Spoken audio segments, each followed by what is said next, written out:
परिचय आज्ञा ମୁଁ ଆଡଭୋକେଟ୍ ପ୍ରଦୀପ ଦାସ जनशक्ति पार्टी राज्य सभापति।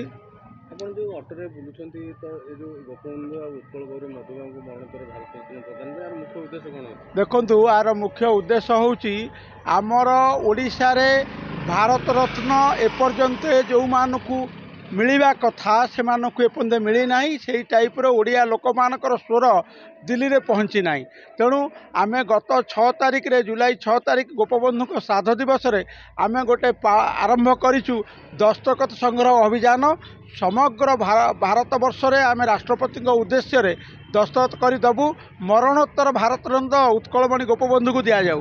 ଏବଂ ଆମେ ପୁରୀ ଜଗନ୍ନାଥ କ୍ଷେତ୍ରକୁ ମଧ୍ୟ ଆସିଥିଲୁ। ଏଠି ମଧ୍ୟ ଦସ୍ତଖତ ସଂଗ୍ରହ ଅଭିଯାନ ଆମର ଚାଲିଛି। ଗତ 6 ତାରିଖରୁ ଗୋପବନ୍ଧୁଙ୍କ ଶ୍ରାଦ୍ଧ ଦିବସରୁ କନ୍ଧମାଳ ଜିଲ୍ଲାରୁ ଆମେ ଆରମ୍ଭ କରିଛୁ। ପ୍ରତ୍ୟେକ ଜିଲ୍ଲାକୁ ଆମେ ଯାଉଛୁ ଏବଂ ଦସ୍ତଖତ ସଂଗ୍ରହ କରୁଛୁ। ଏଇଥିପାଇଁ ମରଣୋତ୍ତର ଭାରତରତ୍ନ ଦିଆଯାଉ। ଆମେ କହୁନୁ ଆଉ କାହାକୁ ଦିଆଯାଉଛି, ସେ ତାଙ୍କର ଖେଳବାଲାଙ୍କୁ ଦିଅନ୍ତୁ କି ମୁଲାୟମଙ୍କୁ ଦିଅନ୍ତୁ, କିନ୍ତୁ ତା ତୁଳନାରେ ଗୋପବନ୍ଧୁ ମଧୁବାବୁ ତାଙ୍କର କ'ଣ ଅବଦାନ ନାହିଁ ଏ ଦେଶ ପାଇଁ, ଏ ଜାତି ପାଇଁ? ନାହିଁ।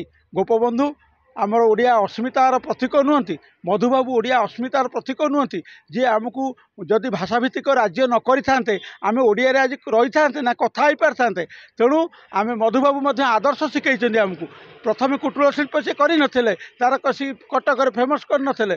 ଜୋତା ଗୋଟା ଖରାପ ପଡ଼ିଲା ବୋଲି ସେ ଜୋତାକୁ କାରଖାନାକୁ ବି ପୋଡ଼ିଦେଲେ। ତେଣୁ ସେଇ ଥିଲେ ମଧୁବାବୁ, ଯିଏକି ବେତନ ନ ନେଇ ମନ୍ତ୍ରୀ ହେଇଥିଲେ, ଯିଏକି ଓଡ଼ିଆକୁ ଭାଷାଭିତ୍ତିକ ରାଜ୍ୟ କରିବା ପାଇଁ ସର୍ବସ୍ୱ ତ୍ୟାଗ କରିଥିଲେ। ଏବଂ ତତ୍ସହିତ ଗୋପବନ୍ଧୁଙ୍କ ତ୍ୟାଗ ସେବା ଏ ଜାତି ଚିରଦିନ ପାଇଁ ମନେ ରଖିବ। ଯଦି ମନେ ରଖିବ ମରଣୋତ୍ତର ଭାରତରତ୍ନ ତାଙ୍କୁ ଦେବା ପାଇଁ ଆମେ ଜନଶକ୍ତି ପାର୍ଟି ତରଫରୁ ସମଗ୍ର ରାଜ୍ୟରେ ଗୋଟେ ଦସ୍ତଖତ ସଂଗ୍ରହ ଅଭିଯାନ କରୁଛୁ। 10 ଲକ୍ଷ ଲୋକଙ୍କର ଦସ୍ତଖତ କରି ମାର୍ଚ୍ଚ 28 ତାରିଖ ଦିନ ଆମେ ପୂର୍ଣ୍ଣାଙ୍ଗ କରିବୁ। ତତ୍ପରେ ଆମେ ଯାଇକିରି ସେଠି ରାଷ୍ଟ୍ରପତି ମହୋଦୟଙ୍କୁ ଆମର ଦାବି ଦେବୁ। ଜୟ ଜଗନ୍ନାଥ।